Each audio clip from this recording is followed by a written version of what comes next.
Hi everyone, I want to talk about clans and warbands in Immortal and what they will be used for when the game launches. So Diablo Immortal is mostly an MMO game. It has a big focus on social gameplay, on grouping up with other people to tackle challenges, dungeons and bosses. And if you are primarily a solo self-harm player, then yeah, you can go through the campaign, you can do your daily quests, but you will definitely be locked out from certain content that requires you to group up, that is necessary to get a certain endgame loot.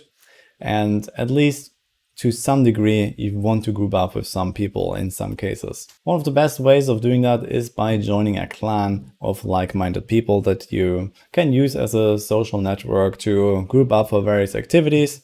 And it will also tie into the Cycle of Strife, which is this eternal conflict between the Immortal faction and the Shadows. Basically, the Immortals are a small faction of up to 300 people, or in this case, around 3 clans.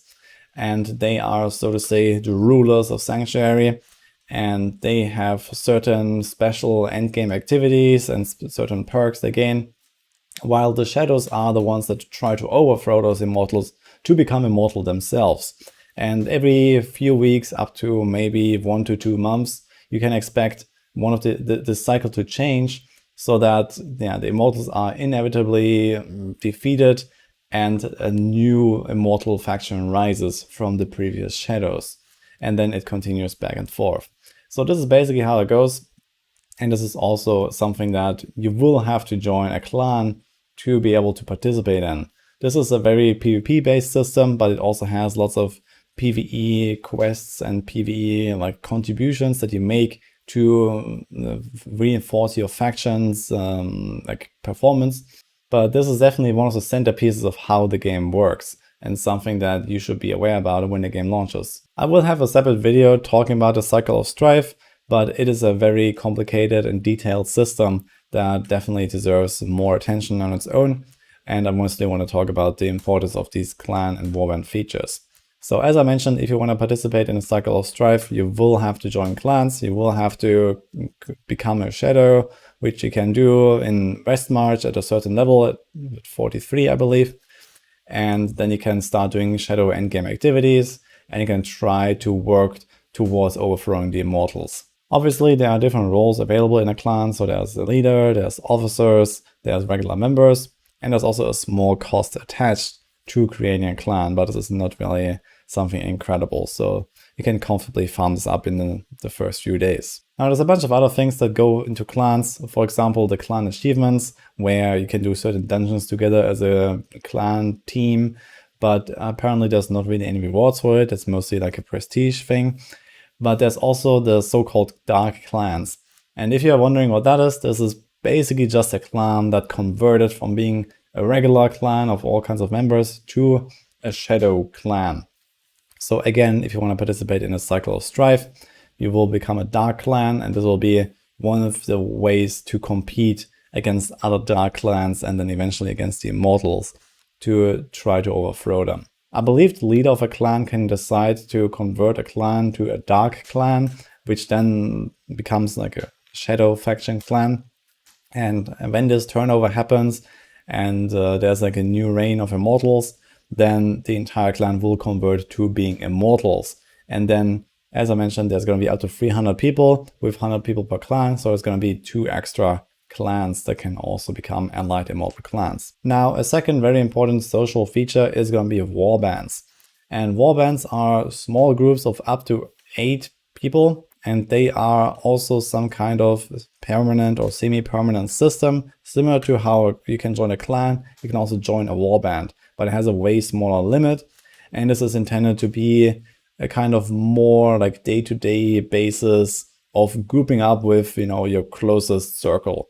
So you go together as a warband, you defeat certain dungeons, certain bosses. For example, the Reliquary raids are 8-player raids, so this is perfectly designed to be the same size as warbands. And there's going to be some kind of rewards for doing it together as a warband. and not grouping up with other people necessarily. So you will be able to group up with other people anyway and do dungeon runs or whatever you want to do, but there will be some small extra rewards for doing certain content as a warband group. And together with this clan feature, you also have to try to find like the best people to play with at all times that are kind of on a similar level as you. We don't know the exact perks of doing content together as a warband, but we do know that there will be some kind of extra loot or something like that. And there's also going to be a shared warband stash where you can get extra loot that goes into this warband stash, and people can borrow one item out of that stash to get like a bit of an extra power boost as long as they're part of this warband. And when you leave, you have to leave this one item behind. All of these warband reward systems were not in place during the beta, so we don't really know for sure, but we know from the devs that this has been updated, and you are definitely incentivized to play together as a team of 8. If you want to read up more on how the faction system works with the Cycle of Strife, then I can recommend you to go check out our posts on the Immortals and the Shadows. And this is where all these clan features tie into like the meta game on the server with the Immortals versus Shadow conflict. But if you just want to have fun, play through the game, have some, social network, some friends to play with, then just joining a clan regularly and not really worrying too much about all this is also totally fine. But in general, I wanted to stress the point that especially for clans, there are these different purposes for why a clan exists. So do you want to be a dark clan? Do you want to try to become the Immortals? Do you want to be on top of the server and beat everyone else? So this is something that you have to think about before the game launches. How far do you want to go? How much time do you want to invest? How active do you want to be to try to push your clan's reputation, your clan's rankings, and move up in this Shadow faction and eventually become the Immortals. At this point, I also want to mention quickly that I'll be bringing my community to a European server. We don't know which one yet because we don't have the server list, but I am in the process of just gathering people, getting interest, so that we can all move to the same server, play together, create probably multiple clans.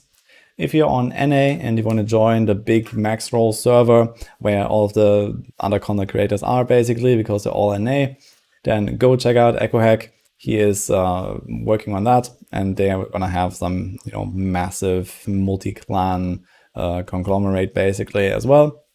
So make sure you take a look. So I hope I made you understand the importance of clans and warbands a little bit before the game launches, so that you can prepare for the game, that you can think about, joining a clan or creating a clan, recruiting people, finding people for your warband as well, so that you have like a smaller circle, like a close network of friends to play with, because this will be quite important to be the most efficient you can be. So I'm going to leave you with this here. Hope you enjoyed the video. Subscribe for more Immortal content, and I'll see you guys next time.